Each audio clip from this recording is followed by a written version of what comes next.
Let's now invite Peter MacKay, former Foreign Affairs and Defense Minister, in this conversation. Mr. MacKay, good evening and thank you for your time. Hello to you, Akshay. So, sir, you are very well versed with the complexities and challenges around the G7, but in the current environment we are, and the dangerous escalation between Iran and Israel, how much do you think the leaders are going to pivot to that as their primary agenda? I think they will have to pivot to that subject, but as you point out, Akshay, there are so many complex issues. The economic fallout from trade wars and tariffs, obviously the geopolitics, the illegal invasion of Ukraine, what's happening in the Middle East, which will be front and center, and what may happen in the South China Sea. All of these moving parts create this massive menu of difficult issues that world leaders are seized with.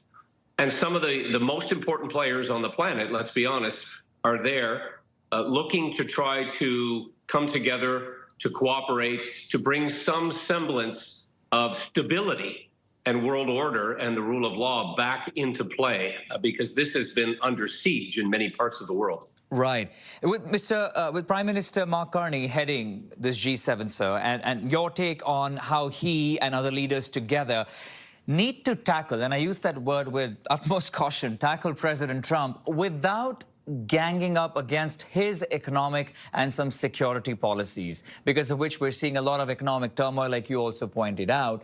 How will that really play out, sir? That is the massive question and the backdrop to this entire summit happening in Kananaskis.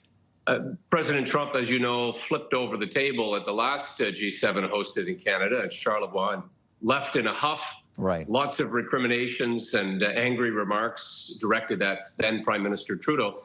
And so Prime Minister Carney is going to be seized with very much trying to coordinate a productive and polite discussion, both in private and before the world media. And he is somebody who brings a lot of experience, let's be honest. He's been on the world stage. He is a globalist. He has very much a world view. Now, his worldview may not align closely with President Trump, but I think there is obviously a little bit of history. His visit to the White House, by all accounts, went okay. He survived. Yeah. And there are important subjects. I mentioned trade, but also energy security, also issues around the Arctic, issues pertaining to how we can support one another in trying to bring about a more peaceful world. I'm also curious to know your take on the guests that Canada has invited at the table. I mean, Ukraine is there, India is there, Mexico, along with several other nations. Your take on India's participation? While, of course, there is a lot of opposition here in the country, some opposition coming in from within the Liberal Party, and then there is going to be Trump and Zelensky under the same roof. And we know what happened when they were together in the White House. So your take on those complexities and big personalities and egos involved? Well, that is, again, a wild card and difficult to manage personalities at the best of times, as was mentioned in the intro, to try to be forceful and productive and have discussions that have meaning, but not poke the bear, so to speak. Now, for the domestic issues around India and Indian citizens, Canadian Indian citizens, and the Khalistani split that exists among many communities in this country, that is a thorny issue, to be sure. The assassination that happened here in Canada and the ongoing investigations and future trials, also a very, very provocative issue in India and in China.